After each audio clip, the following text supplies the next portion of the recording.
ఉద్యోగుల రిటైర్మెంట్ సవాళ్లు సర్కారుకు పెనుభారం. ప్రభుత్వ ఉద్యోగుల రిటైర్మెంట్ అంశం ఇప్పుడు ప్రభుత్వం ఎదుర్కొంటున్న ప్రధాన సవాలుగా మారింది. దాదాపు 8,000 మంది ఉద్యోగులు రిటైర్డ్ కాబోతుండగా, వచ్చే 4 ఏళ్లలో ఈ సంఖ్య 38,000 మందికి పైగా చేరుకుంటుందని అంచనా. ఈ రిటైర్మెంట్లు వారితో కలిపి చెల్లించాల్సిన బెనిఫిట్లు ప్రభుత్వం ముందు ఆర్థిక భారాన్ని మరింత పెంచుతున్నాయి.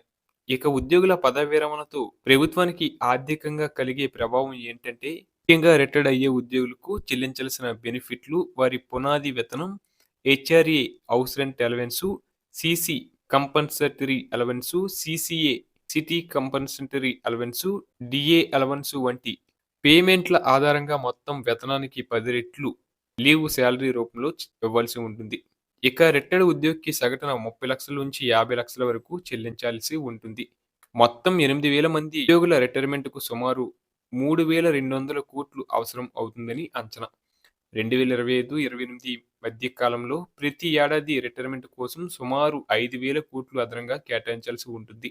నెలకు కనీసం 400 కోట్లు మాత్రమే రిటైర్మెంట్ బెనిఫిట్స్ కోసం ఖర్చవుతాయి. ఇక రాష్ట్రం ఇప్పటికే పలు ఆర్థిక సమస్యలతో బాధపడుతుంది.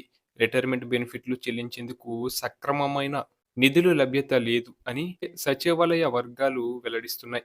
ఇక ప్రస్తుత పరిస్థితులు ఎలా ఉన్నాయంటే, ఇక 2021లో అప్పటి ప్రభుత్వం ఉద్యోగ విరమణ వయస్సును 58-61 సంవత్సరాలకు పెంచింది. ఈ నిర్ణయంతో 2024 మార్చి వరకు పెద్ద సంఖ్యలో రిటైర్మెంట్లు జరగలేదు. ఈ విధానంతో అప్పటి ప్రభుత్వం తక్షణం చెల్లింపులను నివారించినప్పటికీ ఇప్పుడు వసూలు చేయాల్సిన మొత్తం భారీగా పెరిగింది.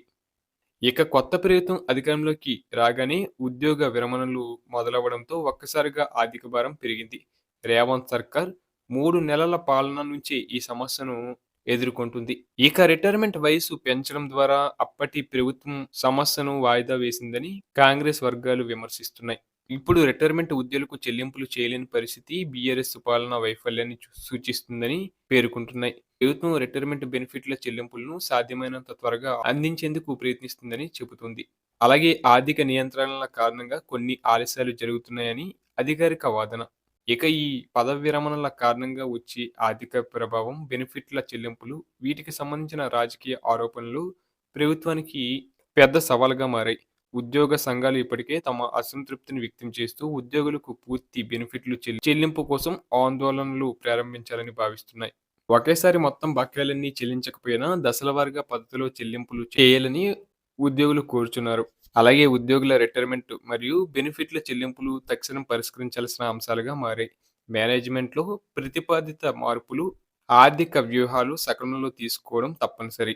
ఉద్యోగుల బెనిఫిట్ల చెల్లింపులో ఆలస్యం ప్రభుత్వంపై మరింత విమర్శలు రాబడతాయి.